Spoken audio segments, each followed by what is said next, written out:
gentlemen, welcome to the show. Glad to have you guys here on this 11th, Monday the 11th of March 2024. Thank you for tuning in. Let's get started. There's a lot going on in the world. I'll tell you. Remember I talked about this the other day? Well, it's really actually sad. I said, but they need to be careful when they're doing these airdrops of food and stuff like that. It says at least 5 killed in Gaza after an airdrop aid parachute failed to deploy. Evidently, the food and stuff come right down on top of them. At least 5 people were killed and 10 others were injured when airdropped aid packages fell on them. So, when these things are coming out of an airplane, these aid packages, airplanes go fast and they're heavy.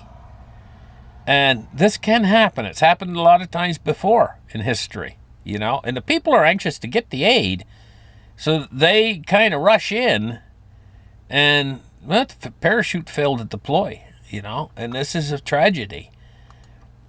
Now, a NATO colonel has said, a retired U.S. colonel has said, it's time to send troops of the European Union into Ukraine. It says, with NATO stuck. I kind of see this as what's happening right now is, I noticed Macron came out, the leader of France, and said about troops in Ukraine. He talked about that. And now they're talking more about troops in Ukraine. I think that there's a conclusion here. There's that's being drawn.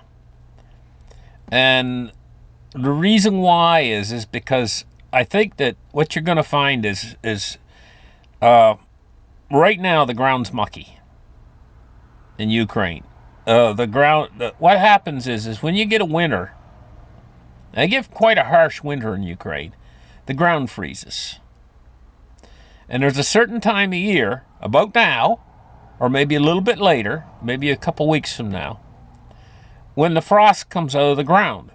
And the ground basically turns to soup for a short period of time while the water drains out of the ground, and then the ground hardens up again later. Russia's fully aware of this, and any sort of offensive that they would try to make during that period in time when the ground's mushy, they're probably going to hold back on. And so there's a little period here, probably for the next 6 weeks, where the war is kind of like not going anywhere really, you know. But then after 6 weeks, there could be something going on that we don't know about, that they're worried about. And this is why they're talking about this. And what are they talking about? Time to send EU troops to Ukraine. Why? Well, maybe we'll find out pretty soon. Now, in Ukraine says that they reject the Pope's call to raise the white flag and end the war in Russia. Raising the white flag, doesn't that mean, if I believe I know what it means, to raise the white flag is like surrendering, isn't it? At least that's what I think it is. They're rejecting that. It says the Catholic leader, 87 years old, told a Swiss broadcaster that Ukraine should negotiate with Russia and raise the idea of surrender. So Ukraine has rejected surrendering. Now, Netanyahu, the leader of Israel, he's dismissed Biden's warnings over innocent lives being lost in the Israeli war with Hamas in Gaza.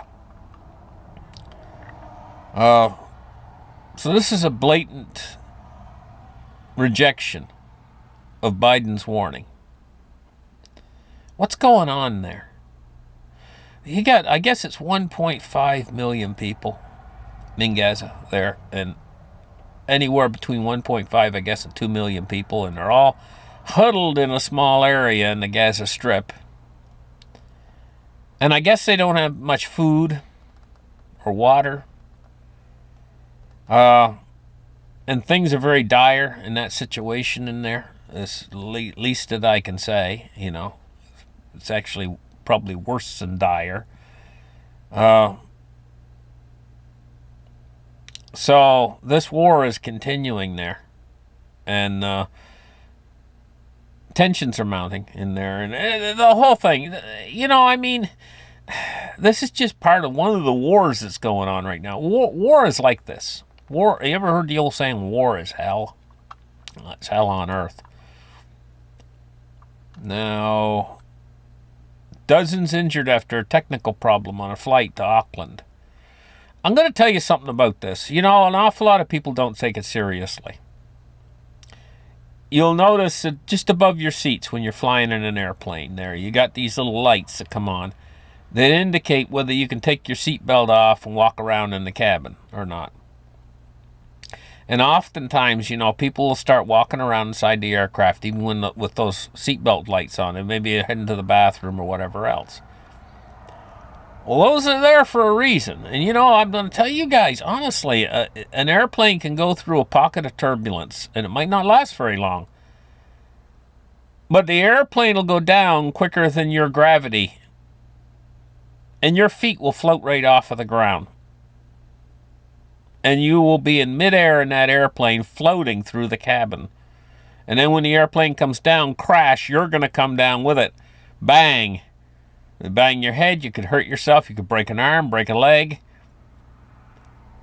So you want to think very carefully, and keep your seatbelts on when the pilot says, hey, you know what, then that seatbelt light is on.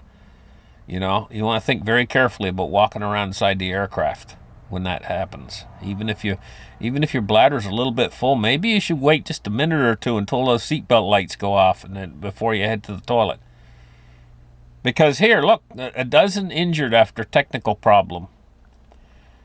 They just say a dozen injured. You don't know what they went through. They went through probably flying through the air inside that cabin. It was probably just wild. Now, this is serious. This decline right here. This represents a 7% decline in farmers in the United States.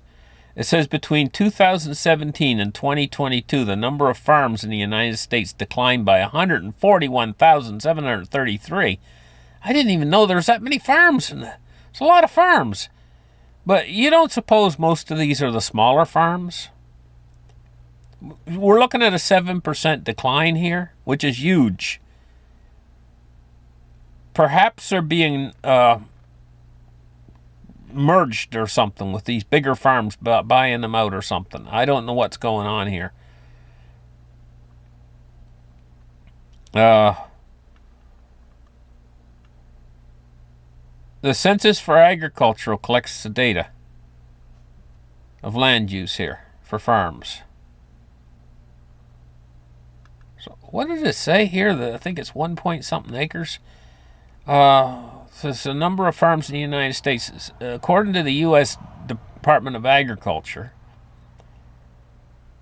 on February 13th, acres operated by farms operations during the same time frame declined by 20.1 million, 2.2%, a loss equivalent to the area of about the size of Maine. Only 1.88% of acres operated, and then 1% of farm operations were classified under non-family corporate farm structure. You get less farms, you get less food. And there's a big cut with the food in Ukraine. Evidently they're still producing food in Ukraine even when under these war conditions. What must it be like for these farmers in Ukraine? You're out plowing your field and stuff, and you got jets and helicopters flying over your head, and you never know when a missile's going to drop. It must be something that, like, if you're a farmer, I mean, an awful headache trying to operate a farm in war conditions. I don't even know how they do it, I'll tell you honestly. Now, what was this article? I'll have to scroll to the top to find out what it was. I must have put it on here for a reason. Oh, yeah. Immigrants in the United States. That's what this was about. and they're trying to get they're working. They're allowed some sort of a 5-year permit. It says EADs can be valid for up to 5 years. Evidently some sort of a work permit that they're able to get. And so they're taking up these jobs, you know. Where was I reading here? It says immigrants work hard and Americans are lazy, it says here. I don't think Americans are lazy. But oftentimes I don't think that they want to work these jobs that an immigrant would take. You know, like and also it says here, much more importantly, illegal immigrants will work for any pay. Oh, it doesn't matter. Job's a job to them. So, you know, I remember about a year, maybe 2 years ago, in the United States, you'd go up to a hamburger joint, you want a hamburger, and they'd have a little sign on the window that says closed on a normal afternoon. Why were they closed? They couldn't get help. Well, I guess now the burgers are going to start flipping again, you know, and because they're going to take up these jobs. But I believe this is true here. It says immigrants work hard. I do believe that's true. It's because, honest to God, they haven't had it easy in the countries of origin where they come from. But I don't agree with that where it says Americans are lazy. No, but I think Americans do want to work a little bit, job with a little bit better pay, you know. I don't think they like those jobs much, flipping hamburgers, you know. It says a flood of illegals through the southern border. That's a bit of an understatement, I think. It's been a massive tidal wave. And we're going to take a look at the financial markets now, you know. Here we go. The silver price today, $24.38. You know what? It's holding above that $24 mark. And I'm starting to think, hey, maybe it's starting to break that cycle of going up to $24 and then back down to $21.50 and back up to $24. That cycle has been in for a while. Maybe this time is different. It could be very well that this time is different. And I'm going to tell you guys what. There's something going on right now that hasn't manifested itself yet in the financial system. Things that have been done. Things like the ending of the bank term funding program.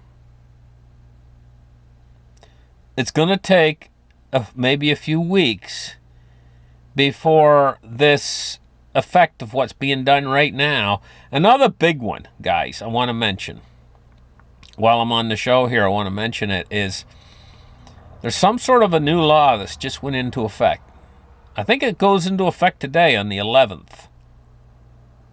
That's going to affect something like 80 million, I think it is, gig workers in the United States, or people that have a second job or whatever. They're kind of making it a law now that you can't, like, subcontract or whatever. You have to be in employee status.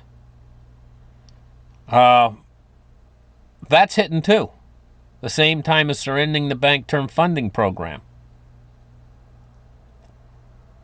If it's impacting 80 million people, that new law, that's a huge impact in the United States, because I think the population is around 300 or 400 million. But 80 million people is would represent quite a high percentage of the population. Maybe, I don't know, maybe 20, 25%. But if you looked at workers alone, it would be a much higher percent, maybe 50% of workers or whatever. And people have had to do this.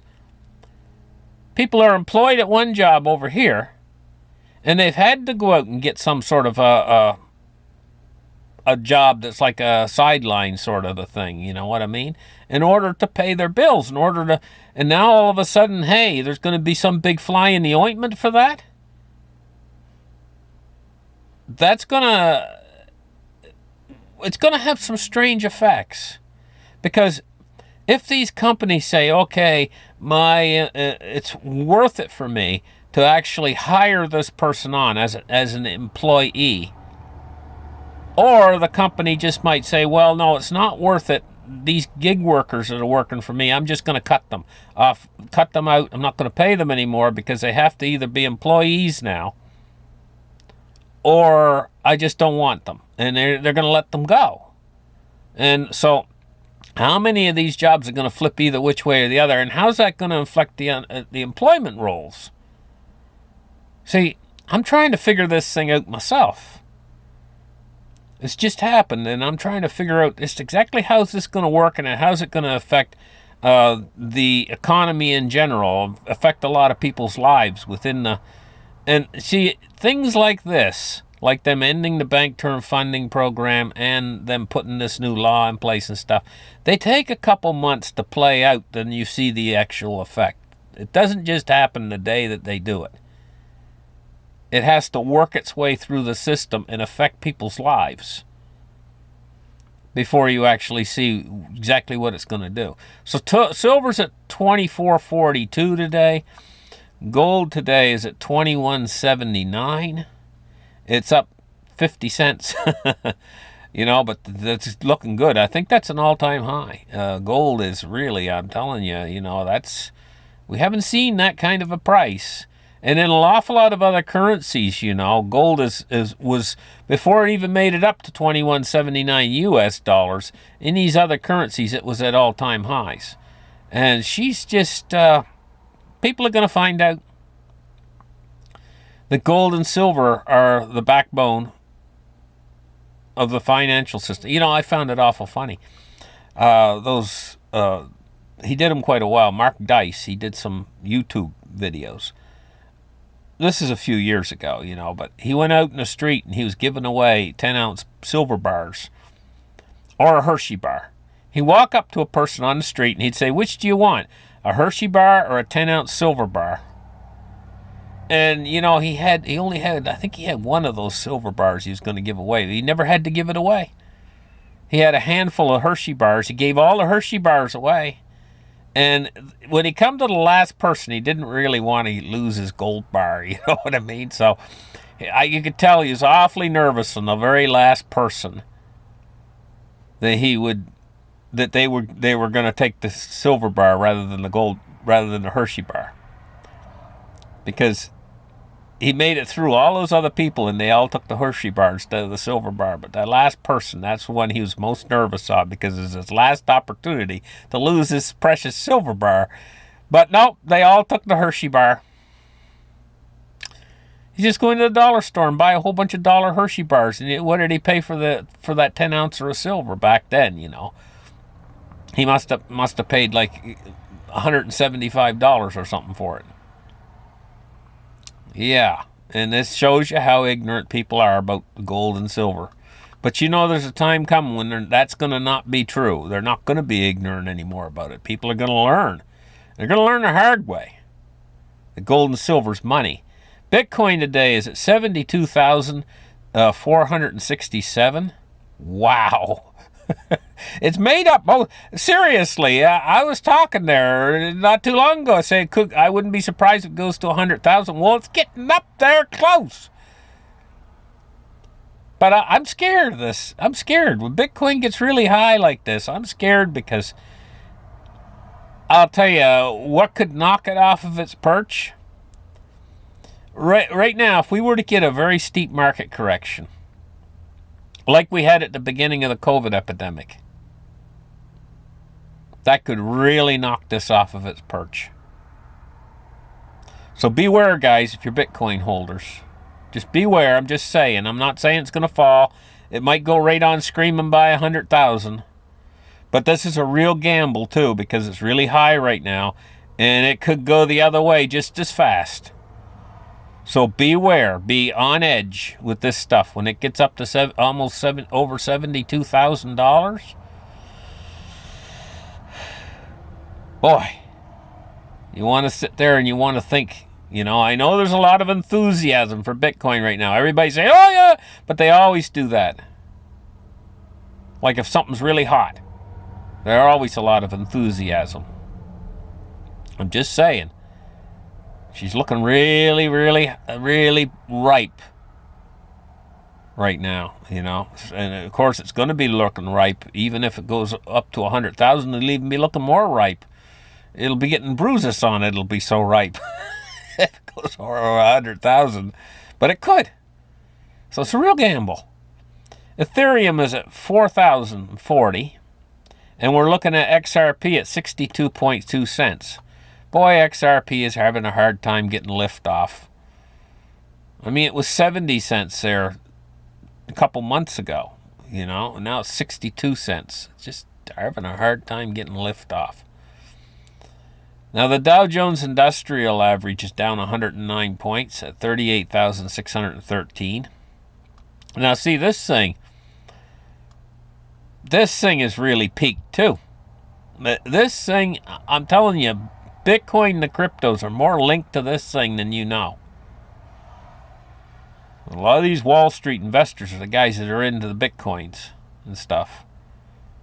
And, if this thing starts to go wildly to the downside,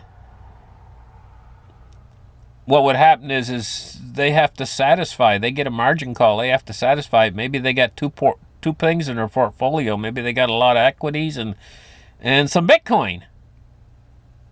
Oh, the satisfy things, what do you think they're going to sell off? Okay, crude oil, 76.90. It's down a 1.1, $1.11. That being said, I think ultimately if Bitcoin becomes a winner out there, it's got a hell of a long way to run from where it is right now.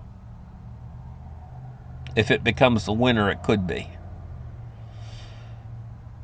I mean, it does have the capability of basically sucking up like a black hole and sucking up the world's entire economic system. And how do you even put a price on the thing if it does that? They will come out. These central banks will come out and they'll start hoarding it. When they start hoarding it, this game over.